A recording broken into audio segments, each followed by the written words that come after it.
அன்பு தமிழ் திசை நேயர்களுக்கு என் அன்பு வணக்கம். டாக்டர் வைதீபா, அரசு யோகா மற்றும் இயற்கை மருத்துவக் கல்லூரி மற்றும் மருத்துவமனை. இன்னைக்கு பார்க்க போற டாபிக் என்ன அப்படின்னு பார்த்தீங்கன்னாக்கா, பசியின்மை. ஆக்சுவலாக பசி இல்லை அப்படின்னா நல்லதா அப்படின்னு கேட்டிங்கன்னா கண்டிப்பாக கிடையாதுங்க. பசிக்கலை அப்படின்னா நமக்கு ஆரோக்கியமே இல்லைன்னு அர்த்தம். நிறைய பேர் என்ன சொல்கிறாங்கன்னா, இப்போல்லாம் பசின்றதே இல்லை மேடம், டைமை பார்த்தா உடனே சாப்பிடணும், இந்தந்த டைமுக்கு நான் சாப்பிட ஆரம்பிச்சிட்டேன் அப்படின்னு.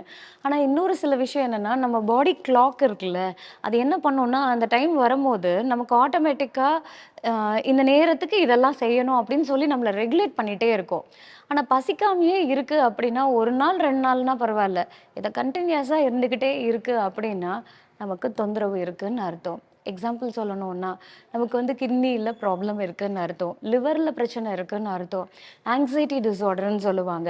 இன்னும் சில நேரத்துல வந்து பார்த்தீங்கன்னாக்கா, மோஸ்ட் ஆஃப் த சைக்காட்ரிக் கண்டிஷன்ஸ்ல இந்த மாதிரி பசியின்மைன்றது ஒரு ஆரம்ப அறிகுறியாவே பார்க்கப்படுது.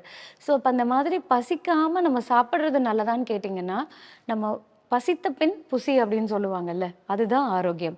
அப்போ நம்ம என்ன பண்ணணும், டைம் பசிச்சா தான் சாப்பிடணும். இந்த ஃபோனை பார்த்துட்டு அதிலிருந்து நம்ம சாப்பிடணும்னு நினைக்கிறது, இல்ல வேற யாரோ சாப்பிடுறத பார்த்து நம்ம வந்து சாப்பிடணும்னு நினைக்கிறது, இதெல்லாமே வந்து ஃபால்ஸ் அப்பிடைட். அப்பிடைட்ல 2 ட்ரூ, ஃபால்ஸ். ட்ரூன்னா நமக்கே அந்த பட்டர்ஃப்ளை மாரி அடிக்கிறது, வயிறுல இழுத்து பிடிக்கிறது, ஐயோ! சாப்பிட்டே ஆகணும் அப்படின்ற ஒரு ஃபீல் குடுக்குது பார்த்தீங்களா? அதுதான் உண்மையான பசி. யாரோ சாப்பிடுறத பார்த்து எனக்கு வரதோ, டைம் பார்த்து வரதோ, இல்ல எனக்கு அந்த ஸ்மெல்னால வர்றது, இதெல்லாமே வந்து ஃபால்ஸ் அப்பிடைட். அது ஆரோக்கியமற்ற ஒரு விஷயம் அப்படின்றது கருதப்படுது. அப்போ பசிக்காமயே இருக்குன்றதுக்காக சாப்பிடாமயே இருந்துடலாமா அப்படின்னு கேட்டிங்கன்னா, இல்லங்க. தண்ணி நெறையா குடிங்க. அப்போ நம்ம உடம்புல கழிவுகள் இருக்கு. அத பாடி கிளென்ஸ் பண்ண சொல்லி நம்ம உடம்பு கேட்குது. அப்போ அதுக்கேத்த மாதிரி நம்ம வந்து சப்போர்ட் பண்ணோம் அப்படின்னா தான், நம்ம வந்து ஆரோக்கியமா இருக்க முடியும். அப்ப அந்த நேரத்துல என்ன பண்ணலாம்? பழங்கள், வேக வைக்காத காய்கறிகள், பழச்சாறுகள், நெறைய இந்த மோர் இதெல்லாம் நம்ம எடுக்கும்போது, இது ஆட்டோமேட்டிக்கா நம்ம உடல்ல இருக்கக்கூடிய கழிவுகள வெளியேத்தும். அது டீடாக்ஸ் ஆயிடுச்சு. பாடி ஃபுல்லா நல்லா கிளென்ஸ் ஆயிடுச்சுன்னு வைங்களேன், ஆட்டோமேட்டிக்கா உங்களுக்கு பசிக்க ஆரம்பிச்சுடும். ஸோ, அப்போ உங்களுக்கு நீங்க எடுத்துக்கக்கூடிய உணவு, அதோடைய சத்து அப்படியே நம்ம உடம்புக்கு சேரும். இப்போ நம்ம வந்து வேக வேகமா சாப்பிடுறதுனால கூட, இந்த ஆங்ஸைட்டி டிஸார்டர் இருக்கிறவங்களுடைய பிரச்சனையே என்ன தெரியுமா? டைம் பார்ப்பாங்க.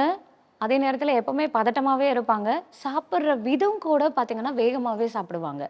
ஒரு 2 நிமிஷத்துல, 3 நிமிஷத்துல அவங்களுக்கு தட்டு ஃபுல்லா நீங்க எவ்வளோ போட்டீங்கனாலும் கடகடன்னு முடிச்சுருவாங்க. மெல்ல மாட்டாங்க. கொக்கு மாரி, அப்படியே கோழி மாரி அப்படியே முழுங்கிட்டு போயிடுவாங்க. ஸோ, அவங்களுக்கு இந்த அஜீரண தொந்தரவும் அதிகமாவே இருக்கும். எப்ப பார்த்தாலும் ஒரு மாதிரி புளிப்பு ஏப்பமாவே இருக்கும். ஒரு ரோட்டன் எக்கோட ஸ்மெல் அப்பப்போ அவங்க ஃபீல் பண்றது. வயிறு எப்பவுமே உபசமாவே இருக்கிறது. ஒரு என்ன சாப்பிட்டாலும் வந்து அந்த கேஸ் ஃபார்மேஷனோட இருக்கிறது. அங்கங்க தசைப்பிடிப்போட இருக்கிறது. இதுக்கெல்லாம் காரணம் என்னன்னா, நம்ம வேகமா சாப்பிடுறது. அப்ப சாப்பிடுற விதத்தையும் மாத்தனோம்னா, ஆட்டோமேட்டிக்கா அந்த ஆங்ஸைட்டியும் ஈஸியாவே குறைஞ்சிடும். இப்போ இந்த பசியின்மை குழந்தைங்களுக்கு நம்ம நெறையவே பார்ப்போம். இப்ப பார்த்தீங்கன்னாக்கா, நம்ம பால்ல வந்து சில பவுடர்ஸ் எல்லாம் கலந்து நம்ம குழந்தைங்களுக்கு குடுக்குறோம். ஸோ இது வந்து அவங்களுடைய வளர்ச்சிக்கு நல்லது, அவங்களுடைய ஆரோக்கியத்துக்கு நல்லது, என் பிள்ளை நல்லா பூசணமா வரதுக்கு நல்லது அப்படின்றதெல்லாம் நெனைக்கிறோம். பட் இது என்ன பண்ணுதுன்னா, அது பசிய சப்ரஸ் பண்ணிடுது. அவங்களுக்கு உண்மையான அந்த பசி இல்லாம ஆக்கிடுது. அவங்க சாப்பிடுற பிஸ்கெட் வந்து பார்த்தீங்கன்னா, வெறும் சக்க தான். அதாவது அதில வந்து பார்த்தீங்கன்னா, வெறும் மைதாவும் அண்ட் ஸ்டார்ச்சும் தான் இருக்கே தவிர, அதில வந்து ஒரு உண்மையான சத்து அப்படின்றது இல்ல. இது சாக்லேட்ஸோ, கிரீம்ஸோ, பேக்கரி ஐட்டம்ஸோ இந்த மாதிரி உணவுகள் எல்லாமே பசிய சப்ரஸ் பண்ணிடும்.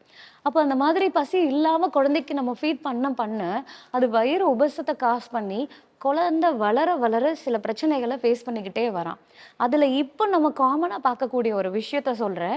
இந்த அட்ரிகேரியா அப்படின்ற ஒரு பிரச்சனைய நம்ம பார்க்குறோம். என்ன அப்படின்னு கேட்டீங்கன்னா, நம்ம சருமத்தில ஏற்படக்கூடிய ஒரு அலர்ஜிக் ரியாக்ஷன். இப்போ இந்த மாதிரி பசி எடுக்காம சாப்பிடுற உணவோட சேர்த்து, நம்ம உடம்புல இருக்கக்கூடிய செல், அதாவது எதிர்ப்பு சக்தி நமக்கு அகெயின்ஸ்டாவே வேலை செய்யறது. திடீர்னு ஒரு பூச்சி கடிச்சா எப்படி நமக்கு தடிச்சு போகுமோ, அந்த மாதிரி தடிச்சிடுது. கொஞ்ச நேரம் கழிச்சு பார்த்தீங்கன்னாக்கா, அதுவே உங்களுக்கு குழந்தைங்களுக்கு சப்ரஸ் ஆகிடும். இந்த மாதிரி வந்து குழந்தைங்களுக்கு இப்போ வந்து நம்ம நிறைய கேசஸ் வந்து ஒரு நாளைக்கு கிட்டத்தட்ட ஒரு 6 to 7 கேசஸ் இந்த கம்ப்ளைண்ட்டோடயே வராங்க. இதுக்கு காரணம் என்ன அப்படின்னாக்கா, இந்த பசி இல்லாம சாப்பிடுறதோ, பசி இல்லாம ஆக்கக்கூடிய உணவுகள அதிகமா எடுத்துக்கிறதோ, இந்த மாரி லேட்டர் ஸ்டேஜ்ல நமக்கு இந்த மாரி பிரச்சனைகள கொண்டு வரும். அப்ப இதுக்கு என்ன செய்யணும்? நம்ம குடல் சுத்தத்தை ஏற்படுத்தணும். அடுத்தது ஆரோக்கியமான உணவ சாப்பிடணும். எதிர்ப்பு சக்திய அதிகமாக்கக்கூடிய உணவுகள எடுத்துக்கணும். பசிச்சாதாங்க சாப்பிடணும். அப்போ அதுக்கு முன்னாடி நம்ம கிளென்ஸ் பண்ணணுன்றது நம்ம பாடி நமக்கு வார்ன் பண்ணுது. அதுக்கேத்த மாதிரி நம்ம பாடிக்கு ஏத்த மாதிரி நம்ம சப்போர்ட் பண்ணி போனோம் அப்படின்னா, அது நம்மள ஆரோக்கியமா வச்சிருக்கோங்க. ஏங்க we should respect our body. We should not abuse.